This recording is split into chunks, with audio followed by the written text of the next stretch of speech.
성경을 읽다 보면 궁금한 것들이 많이 생깁니다. 창세기 1장부터 그렇죠. 하나님께서 세상을 7일 동안 창조하셨다는데, 그렇다면 내가 학교에서 배운 진화론은 틀린 것인가? 부터 시작해서 여러 궁금증들이 생깁니다. 그러다가 궁금증이 명쾌히 해결되지 않으면 때로는 신앙이 흔들리기도 합니다. 야, 내가 그냥 인간이 만든 종교 믿는 거 아니야? 이런 생각이 들기도 하지요. 그러나 여러분, 크게 흔들릴 필요가 없는 것이, 기독교 역사 속에서 웬만한 궁금증들은 이미 다 설명이 되었습니다. 여러분, 앞으로 성경을 읽다가 질문이 생기잖아요. 그러면 이렇게 생각하시면 돼요. 내가 궁금해하는 것은 이미 다른 사람도 궁금해했겠구나, 이렇게 생각하시면 됩니다. 기독교 신학은요, 엄청나게 깊고 방대한 학문적 역사를 가지고 있습니다. 2000년이 넘었잖아요. 서구 학문의 양대 기둥은 그리스 로마 철학과 기독교 신학 아니겠습니까? 중세 신학자들, 스콜라 철학자들은요, 바늘 끝에 천사가 몇 명이나 앉아 있을 수 있을까와 같은 정말 하찮은 질문까지도 던지면서 답했어요. 현대 신학은 이미 멀티버스, 즉 다중 우주를 상정하면서 만약 다중 우주가 있다면 그럴 경우 구원을 어떻게 해석할 것인가를 논의하고 있습니다. 만약 여러분께서 기독교 2000년 역사 동안 질문하지 않았던 질문을 하실 수 있다. 기독교 2000년 역사가 대답하지 못할 질문을 하실 수 있다. 그렇다면요, 여러분요, 이 시대 최고의 신학자입니다. 찬사를 받게 되실 거예요. 하지만 안타깝게도 저는 아직까지 한국에서 그런 질문을 한 분은 한 번도 만나보지 못했습니다. 그러나 이런 신학의 방대함과 깊이에도 불구하고 여전히 난제로 남아있는 질문들이 있는 것도 사실이에요. 그중 하나가 우리가 지금 묵상하고 있는 여호수아서에 나옵니다. 바로 폭력의 문제예요. 폭력의 문제. 하나님께서는 여리고성을 정복하는 이스라엘을 향하여 이렇게 명령을 하셨어요. 여호수아 6장 17절 말씀을 우리 세 번역으로 같이 한번 읽어볼게요. 시작. 이 성과 이 안에 있는 모든 것을 전멸시켜서 그것을 주님께 제물로 바쳐라. 기생 라합과 그 집에 동거하는 자는 모두 살려주라. 이는 우리가 보낸 사자들을 그가 숨겨 주었음이니라. 라합의 가족을 제외하고는 여리고 성에 있는 모든 생명체를 다 죽이래요. 전멸시키래요. 성경 본문은 이스라엘이 이 명령을 그대로 지켰다고 기록하고 있어요. 21절 말씀. 성 안에 있는 사람을 남자나 여자나 어른이나 아이를 가르지 않고 모두 전멸시켜서 희생제물로 바치고 소나 양이나 나귀까지도 모조리 칼로 전멸시켜서 희생제물로 바쳤다. 남자 여자 가리지 않고 심지어 아이마저도 전멸시켰다는 이야기에 우리는 당황할 수밖에 없습니다. 저는 어제 새벽기도 설교에서 이 전쟁은 정복 전쟁이 아니라 희년을 선포하는 전쟁이라고 말씀드렸어요. 바벨탑의 질서를 깨고 참된 자유를 가져다주는 전쟁이라고 했습니다. 그런데 아이를 죽이다니요. 여러분, 아무리 희년이 좋은 일이라도 그것을 위해서 무고한 아이를 죽인다는 것은요, 해서는 안 될 짓입니다. 그렇지 않습니까? 또한 이 본문은 신약 성경에 나온 예수님의 모습과도 맞지가 않습니다. 예수님은 한 영혼을 구원하기 위하여 자기 생명을 십자가에 내어 주셨어요. 우리 주님은요, 자신이 죽으면 죽었지 어린 아이를 죽이실 분이 아니십니다. 구약의 하나님이 신약의 하나님과 같은 분이라면 어떻게 이런 진멸 전쟁을 하실 수가 있단 말입니까? 오늘은 이에 대한 이야기를 좀 나누어 보려고 합니다. 우리가 여호수아서를 묵상하면서 반드시 넘어야 하는 산이지요. 이 산을 좀 넘어보려고 해요. 하지만 조금 전에 말씀드렸듯이 이것은 어느 부분은 설명이 되는데 또 어느 부분은 설명이 명쾌하지 않은 난제입니다. 난제. 오늘은요, 설명이 되는 것과 아직 명쾌하지 않는 것, 이 두 가지를 다 말씀드리도록 하겠습니다. 이번 기회에 한번 이 문제를 정리해 보시기 바랍니다. 자, 이 진멸 전쟁에 대한 복음주의권 신학의 가장 우세한 설명은 이와 같습니다. 이 명령을 이렇게 보는 거예요. 신학적 과장법이 사용된 명령으로 보고 상징적으로 해석하는 거예요. 신학자들은요, 이 명령을 신학적 과장법이 사용된 명령이라고 보는 겁니다. 쉽게 말해서 다 전멸시키라고 말은 했지만 실제로는 다 죽이라는 명령도 아니고 그렇게 하지도 않았다는 거예요. 예를 들어 우리나라 말에 이런 말이 있죠. 쥐도 새도 모르게 처리해. 혹은 개미 새끼 한 마리도 빠져나가지 못하게 해 라는 말 있지 않습니까? 문자적으로만 하면요, 쥐와 새를 모르게 하라, 개미도 빠져나가지 못하게 하라 라는 말이지만 실제로는 일종의 과장법입니다. 과장법이에요. 그만큼 철저히 비밀에 붙여라, 철저히 봉쇄하라, 이런 뜻입니다. 고대 근동의 전쟁 기사를 연구한 학자들에 의하면 고대 정복 기사에는 이런 과장법이 흔히 사용되었다고 해요. 이런 경우 과장된 표현은 전쟁에 승리한 승자의 신을 높이기 위한 것으로 당시 사람들이 흔히 쓰는 수사법이었대요. 성경도 당시 문화 안에서 쓰여졌기에 이런 과장법이 반영되었다고 보는 거예요. 여러분, 성경의 1차 독자는 우리가 아닌 수천 년 전의 사람들 아닙니까? 그들이 이해하고 받아들일 수 있도록 당시 일반적인 표현 방식인 과장법을 사용해서 표현했다는 거예요. 이해가 되죠? 성경 자체도 그것을 반증하고 있습니다.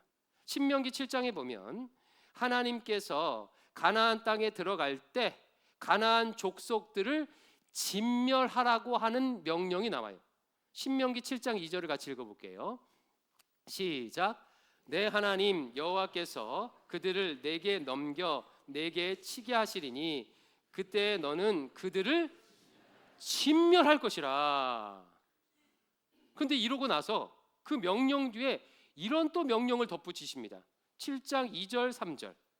그들과 어떤 언약도 하지 말 것이요 그들을 불쌍히 여기지도 말 것이며 또 그들과 혼인하지도 말지니 내 딸을 그들의 아들에게 주지 말 것이요 그들의 딸도 내 며느리로 삼지 말 것은 그들과 어떤 언약도 맺지 말고 혼인도 하지 말래요. 그러면 이 명령은요, 앞의 명령과 지금 모순되는 명령입니다. 아니, 이미 전멸시킨 사람들과 어떻게 결혼을 하고 어떻게 언약을 맺겠어요? 전멸이 실제로 전멸이 아닐 때 가능한 명령인 거예요. 여호수아서도 그것을 보여줘요.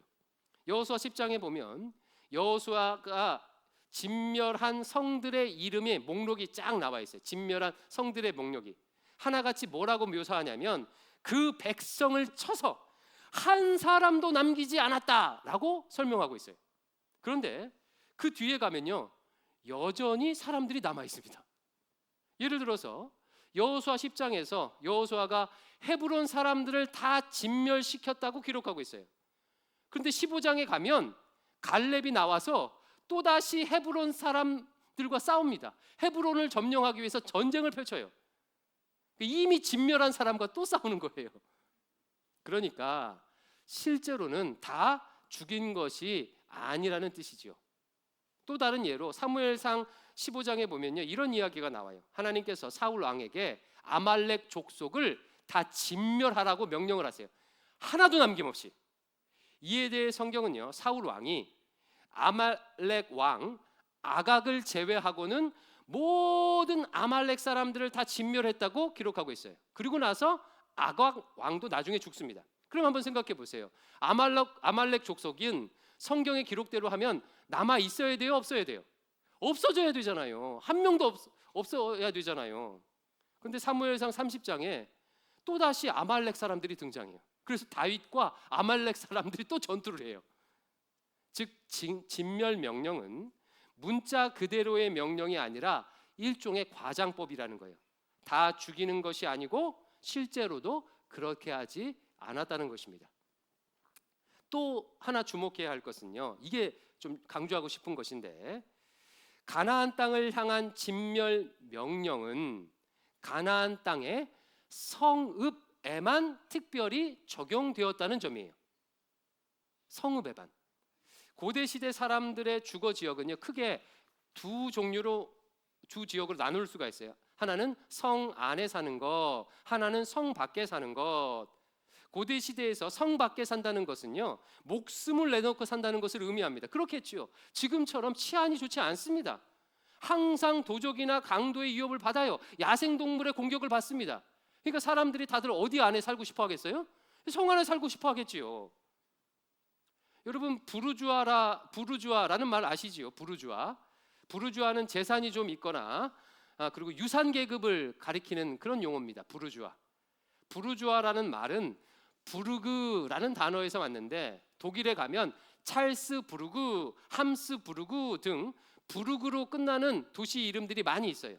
이 부르그가 무슨 뜻이냐면 성이라는 뜻이에요. 성. 부르주아라는 말은요, 성 안에 사는 사람들이란 뜻입니다. 그만큼 성 안에 산다는 것은 일종의 특권이었다는 거예요. 특권. 반면에 성 밖에 산다는 것은 성 안에 살 형편이 안 된다는 것을 의미하겠죠. 고대 근동에서 성 안에 들어가 살 수 없는 대표적인 사람들이 있습니다.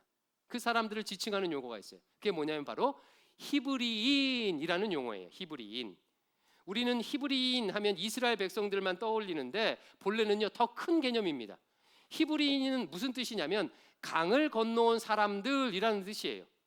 다른 곳에서 살다가 여러 가지 이유로 강을 건너온 난민들을 일컫는 말이 뭐라고요? 히브리인이라는 말이에요. 히브리인. 대표적으로 아브라함이 그렇지요. 아브라함은 갈대아 우르에서 살다가 강을 건너 가나안 땅으로 온 난민 히브리인이었던 거예요.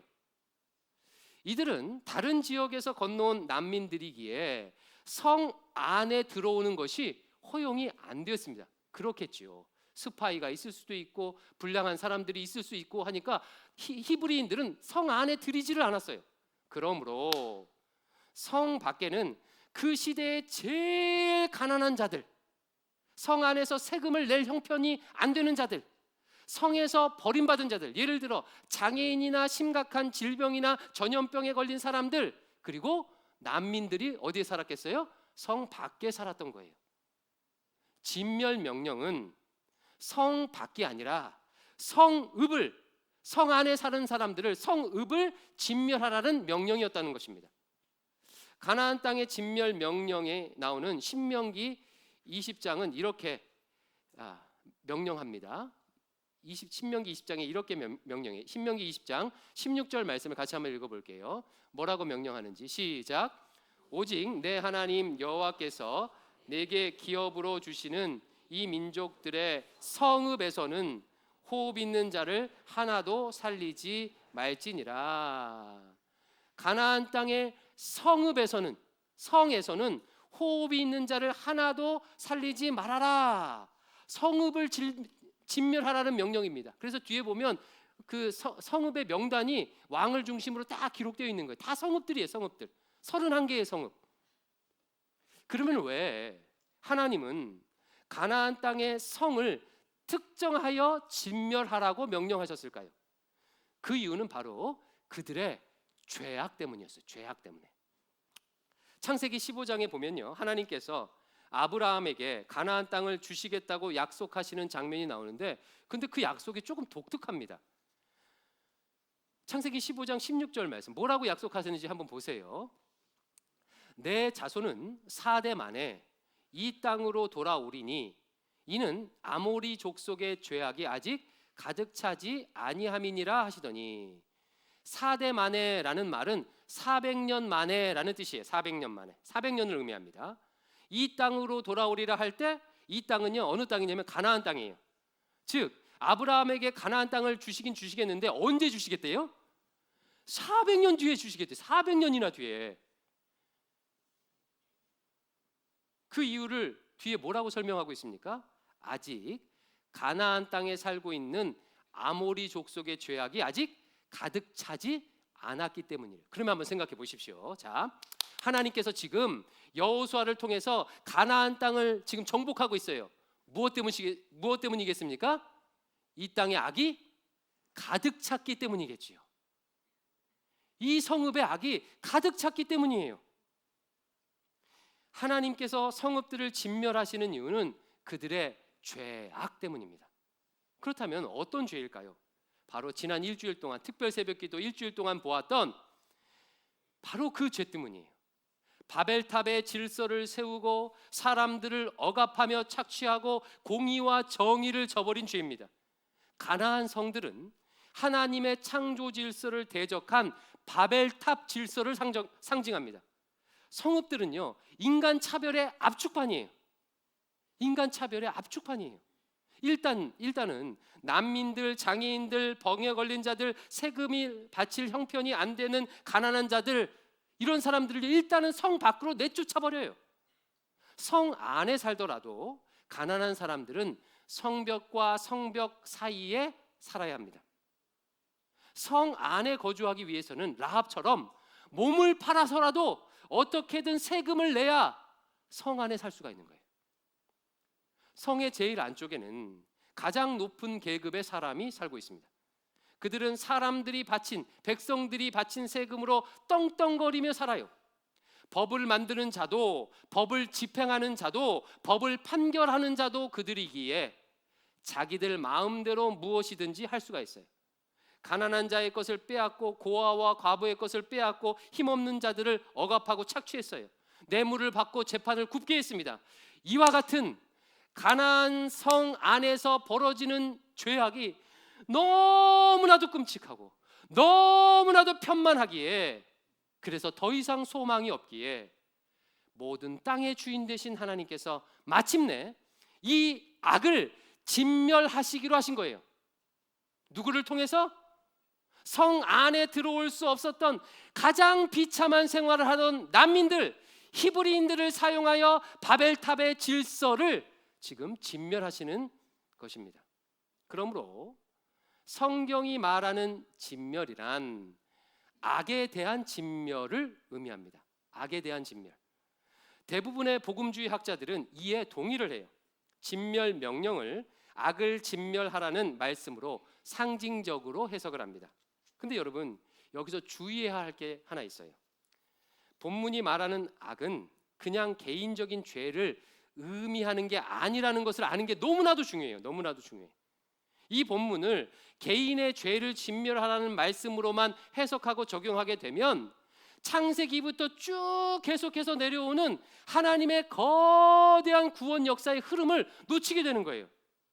여기서 악이란 개인적인 죄뿐만 아니라 더 나아가서 바벨탑의 질서를 의미하는 것입니다. 여리고성의 악, 구조적인 악, 국가적인 악, 국가 폭력을 의미하는 거예요. 여러분, 개인의 악과 국가적 악은요, 비교할 수가 없습니다. 비교할 수가 없어요. 독일이라는 나라가 군국주의 이데올로기, 나치 이데올로기에 의해 사로잡히게 되자 1차, 2차 세계대전을 일으켰습니다. 전쟁에 동원된 독일인들은 자신들이 악을 행하는지도 모르고 수백만 명, 수천만 명을 죽였어요. 여러분, 1, 2차 세계대전으로 죽은 사람들의 숫자가 몇 명인지 아십니까? 8천만 명에서 1억 명이래요. 이 상상이 되는 숫자예요. 우리나라 인구의 2배가 되는 숫자가 국가적 폭력, 국가적 악으로 인해 그 생명들이 사라졌어요. 비교할 수가 없습니다. 여러분, 우리가 공산주의를 그토록 싫어하는 이유가 무엇입니까? 그릇된 이념을 가지고, 유물론 사상을 가지고, 주체 사상을 가지고 국가적 차원에서 끔찍한 폭력을 행사하기 때문 아닙니까? 국가적 폭력은요, 개인의 폭력과 차원이 다릅니다. 바로 이것을 진멸하라는 거예요. 이상이 구약 성경에 나온 진멸 명령에 대한 해석입니다. 정리해 보겠습니다. 첫 번째, 진멸하라는 명령은 고대 근동에서 정복 전쟁을 일반적으로 묘사할 때 쓰는 과장법이다. 실제로는 다 죽이지 않았다. 두 번째, 여호수아서의 진멸 명령은 성읍들을 향한 명령이다. 세 번째, 성읍의 죄악, 특별히 바벨탑의 질서를 진멸하라는 의미다. 네 번째, 그러므로 이 말씀은 악을, 죄를 철저히 제거하라는 상징적인 명령으로 해석할 수 있다. 구약 성경에 나온 악과 죄를 철저히 제거하라는 명령을 신약 성경에서는요 이렇게 받아 표현하고 있습니다. 데살로니가전서 5장 22절, 악은 어떤 모양이라도 버려라. 히브리서 12장 4절, 죄와 싸우되 피 흘리기까지 싸우라. 악과 죄를 조금도 용인하지 말고 철저하게 진멸하라는 것이죠. 그런데요, 더 중요한 말씀이 하나 있어요. 에베소서 말씀이에요. 에베소서 말씀은 구약의 진멸 전쟁의 의미를 정확하게 받아 계승하고 있습니다. 에베소서 6장 12절 말씀을 같이 한번 읽어볼게요. 시작. 우리의 씨름은 혈과 육을 상대하는 것이 아니요 통치자들과 권세들과 이 어둠의 세상 주관자들과 하늘에 있는 악의 영들을 상대함이라. 이 말씀 많이 보셨지요? 평상시에 이 말씀 어떻게 해석하셨어요? 보통은 이렇게 해석합니다. 이 구절을 그냥 단순히 우리의 싸움은 육신적인 싸움이 아니라 영적인 싸움이다, 사단 마귀와의 싸움이다, 이 정도로 해석하고 맙니다. 뭐 크게 틀리지는 않지만 정확히는 이런 의미인 거예요.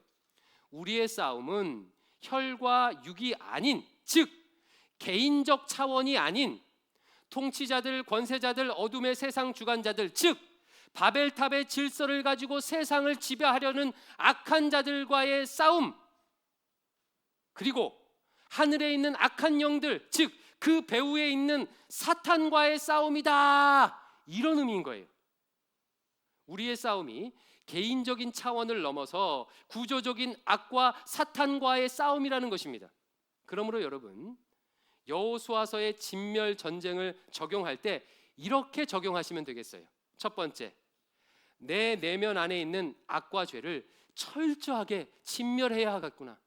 악을 용납하면 안 되겠구나. 악은 모양이라도 버려야 되겠구나. 이렇게 첫 번째 적용하세요. 두 번째, 이 현실 세계를 지배하고 있는 구조적인 악, 바벨탑의 질서에 대항하며 싸워야겠구나. 특히 이 부분을 간과하면 안 되겠구나. 세 번째, 배후에서 이 모든 악을 조장하고 부추기는 사탄 마귀를 대적해야 되겠구나. 이렇게 적용하시면 되겠습니다. 자, 여기까지. 이제 마지막으로 난제가 남아있어요. 여전히 남아있는 난제를 말씀드리겠습니다. 이렇게 해석을 했음에도 불구하고 여전히 풀리지 않는 문제가 있습니다. 제가 1, 2부 설교를 하고요, 이 난제, 풀리지 않는 숙제를 설교하고 나서 얘기를 들어봤더니 목사님이 해결해 주실 줄 알았대요. 그러면 난제가 아니겠지요. 여러분, 그야말로 해결할 수 없는 난제인 거예요. 자, 그게 뭐냐면 바로 폭력 사용의 문제예요. 여러분, 질문 드려볼게요. 악을 제거하기 위해서, 명백한 악을 제거하기 위해서 폭력을 사용해도 됩니까? 안 됩니까? 일단 여리고성 정복 기사만 놓고 보면 명백한 악을 제거하기 위해서 폭력을 사용할 수 있는 것처럼 보입니다. 하나님은 여리고성의 악을 제거하기 위해서 이스라엘 군대를 동원하여 전쟁을 치르셨어요. 다 죽이진 않았지만, 앞에서 살펴본 바와 같이 다 죽이진 않았지만 분명히 희생자가 있었습니다. 이것을 볼 때 명백한 악을 제거하기 위해 폭력을 사용할 수 있다고 해석하고 적용할 수 있겠죠. 이를 따르는 유명한 예가 독일 나치에 저항했던 드트리 보네퍼 목사님이십니다. 우리가 자주 부르는 그 찬양, 주 선한 능력으로 안으시네, 이 찬양을 만드신 목사님이세요. 그분이 이런 유명한 이야기를 했습니다. 미친 운전사가 모는 버스에 탔다면, 많은 승객들을 살리기 위해서 물리력을 동원해 미친 운전사를 끄집어내야 한다. 실제로 보네퍼 목사님은 2차 세계대전의 원흉이었던 히틀러를 암살하기 위해 암살단에 가입하기도 하셨습니다. 하지만 실패해서 형장의 이슬로 사라지셨어요. 분명한 악을 명백한 악을 제거하기 위해 폭력을 용인할 수 있다는 가장 대표적인 사례, 일반적인 사례, 보편적인 사례는 뭐니 해도 군대입니다. 군대. 여러분, 전쟁이 나서 적이 쳐들어오면 어떻게 해야 합니까? 총을 들고 적을 죽여도 됩니까? 우리를 공격하는 악에 대항하기 위해서 여러분, 살인을 저질러도 됩니까? 우리에게 그럴 자격이 있습니까? 그런 근거가 있습니까? 많은 개신교인들은 그럴 수 있다고 생각합니다. 그래서 군대를 가는 거예요. 그래서 군대 가서 총을 잡지 않습니까? 반면에 또 다른 해석은요, 어떤 경우라도 폭력을 절대 허용할 수 없다고 말하는 해석도 있는 거예요. 구약의 정복 전쟁은 구약 시대의 문화에서만 용인된 특정한 시대에서의 일이다. 지금은 다르다. 예수님이 오신 이유는 다르다. 예수님께서 악의 폭력으로 맞서지 아니하시고 비폭력적으로 대항하지 아니하셨느냐? 예수님은 폭력에 대항해서 십자가의 실을 지시고 스스로 죽지 않으셨느냐? 그러니 우리도 주님의 본을 따라, 예수님의 본을 따라 악을 악으로 갚지 아니하고 악을 선으로 비폭력으로 맞서야 한다라고 성경을 해석하는 거예요. 여러분, 듣고 보니까 설득력 있지 않습니까? 이에 대한 대표적인 사례가 흑인 인권 운동을 했던 마틴 루터킹 주니어 목사의 비폭력 저항 운동입니다. 루터킹 목사는 흑인들에게 폭력을 가하는 KKK 단이나 백인 우월주의 단체에 대항하여 똑같이 폭력을 행사하지 않았어요. 그들이 돌을 던지고 린치를 가해도 똑같이 폭력으로 반응하지 않았습니다. 비폭력적인 방법만 사용했어요. 행진을 한다거나 버스 보이콧 운동을 한다거나 불매 운동을 하는 것과 같은 비폭력적 저항을 했습니다. 남아공의 넬슨 만델라 대통령도 마찬가지지요. 그는 남아공의 흑백 차별, 아파르트헤이트라는 악에 대항하기 위하여 비폭력 저항 운동만을 했습니다. 여러분, 이 둘 중에 무엇이 성경의 가르침에 더 맞는 것일까요? 분명한 악을 제거하기 위해 불가피하게 폭력을 사용할 수 있습니까? 아니면 어떤 폭력도 허용해서는 안 되는 것입니까? 아직까지 어느 한 가지로 대답할 수 없는 난제입니다. 제가 정답을 말씀 못 드립니다. 이제 말씀을 맺겠습니다. 오늘은 여호수아서에 나온 진멸 명령을 어떻게 해석하고 적용해야 하는지에 대해서 나누었어요. 신학적 과장법을 사용한 상징적 명령이니 죄와 악을 철저히 제거하라는 말씀으로 해석하고 적용하면 돼요. 특히 구조적 악에 대항하는 것이 너무나도 중요합니다. 그러나 여전히 풀리지 않는 숙제도 있지요. 명백한 악을 없애기 위해 폭력을 사용할 수 있는가? 폭력은 그 어떤 형태로도 안 되는 것인가? 여호수아서의 진멸 명령에 따라 올 한 해 우리 안에 있는 악, 우리 가정 안에 있는 악, 한국 교회 안에 있는 악, 이 대한민국 사회에 만연한 악과 힘써 싸우시기를 주의 이름으로 축원합니다. 그리하여 여러분을 통해 이곳에 참된 희년이 실현되기를 축원합니다. 우리 마음을 담아서요, 보네포 목사님께서 지으셨던 찬양, 주 선한 능력으로 이 찬양을 하나님께 드리겠습니다.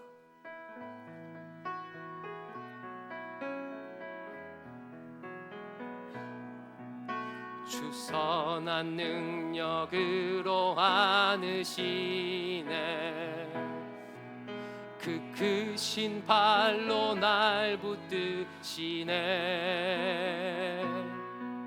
절망 속에도 흔들리지 않고 사랑하는 주 얼굴 구하리.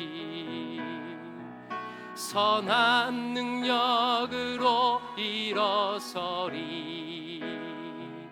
주만 의지하리. 믿음으로 우리 고대한에 주 오실 그날 영광의 새 날을 맞이. 이전의 괴로움 날 에워싸고, 이전의 괴로움 날 에워싸고, 고난의 길을 걷는다 해도 주님께 모두 맡긴 우리 영혼, 끝내 승리의 날을 선한 능력으로 일어서리. 주만 의지하리 믿음으로 우리 고대 안에 주 오실 그날 영광의 새. 우리 3절 찬양합니다. 주님이 마신 고난의 쓴 자를, 주님이 마신 고난의 쓴 자를 우리도 감사하며 받으리. 주님의 남은 고난 채워가며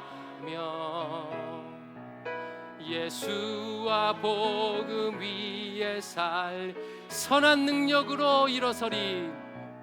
선한 능력으로 일어서리. 주만 의지하리 믿음으로 우리 고대 안에 주 오실 그날 승리의 새. 우리 한 번 더 고백합시다. 선한 능력으로 일어서리. 선한 능력으로 일어서리. 주만 의지하리 믿음으로 우리 고대 안에 주 오실 그날 우리 마지막으로 한 번 더 2025년을 향해 선포합시다. 선한 능력으로 일어서리. 선한 능력으로 일어서리. 주만 의지하리 믿음으로